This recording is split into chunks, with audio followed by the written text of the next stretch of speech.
Every relationship, including ours, gets to a place where it feels like it's stuck. And in that stuck place, it's so easy to point fingers and blame the other person for being the cause of your particular way of staying stuck. We have no idea in that place how much we contribute to the stuckness.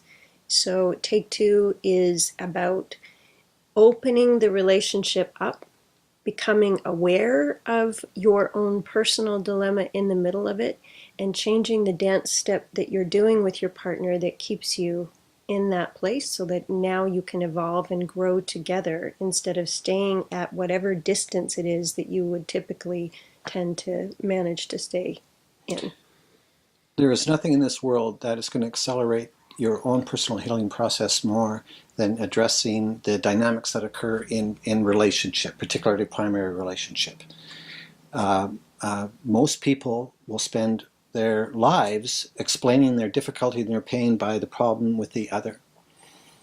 And just go around in cycles with that. You know, for example, Catherine used to say, You don't spend enough time with me. and Because it's obvious that one should spend time in one's primary relationship. and I used to say, well, you know, if you were nice, maybe I'd want to spend more time. To put it into real simple terms, if you were just kinder and nicer to me, maybe I'd want to spend time with you. And you would say, And I would say, if you spent some time, maybe I'd be happier when you walked in the door. so round and around we go. Which one caused which? Well, neither one caused which, because we both brought in my fear that I'm going to be kind of a disappointment, or I'm always kind of guarding against that. I brought into this relationship. She didn't cause it. And her need for completion by having time and time, also she brought into this relationship. So a couple that actually addresses what you both bring into the relationship have a great opportunity to profoundly evolve as a couple and grow and keep growing, as opposed to stay stuck in this whodunit, very tragic dynamic that most relationships stay mired in for decades, where it's just kind of sad and subtly blaming each other for their predicament. The workshop on a personal level will provide a degree of awareness which can sometimes feel quite shocking, but is also really powerful.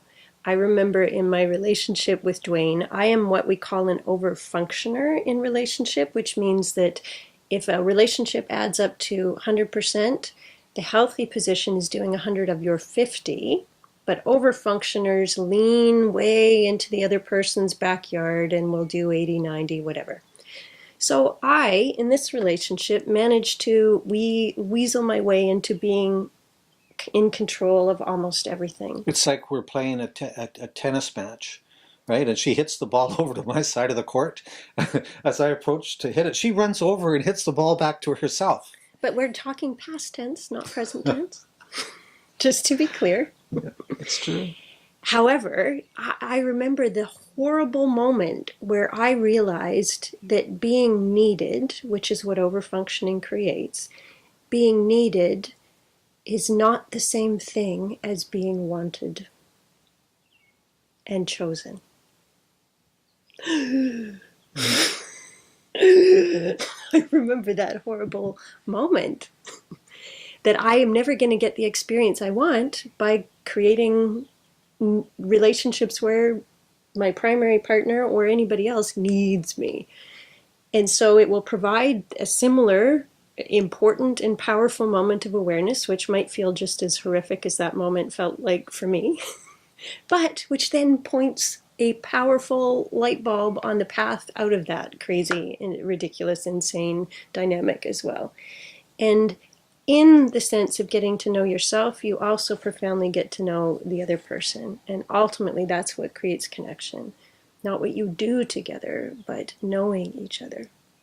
This is one of the great problems, is that you think you have to be in crisis or at the end of the rope before you ask for help in your relationship, when a relationship actually requires perpetual maintenance and and attention and respect about who are we, what are we doing together, how are we together, how can we make our lives better, what do we really have to look at as an ongoing process that is alive and engaging, and waking up in the morning with each other knowing that we have a purpose together as a couple, rather than waiting for the problem to occur before, gee, I guess we should go take a workshop, when it's actually close to being in crisis or the end. Why not do it at the beginning or in the middle?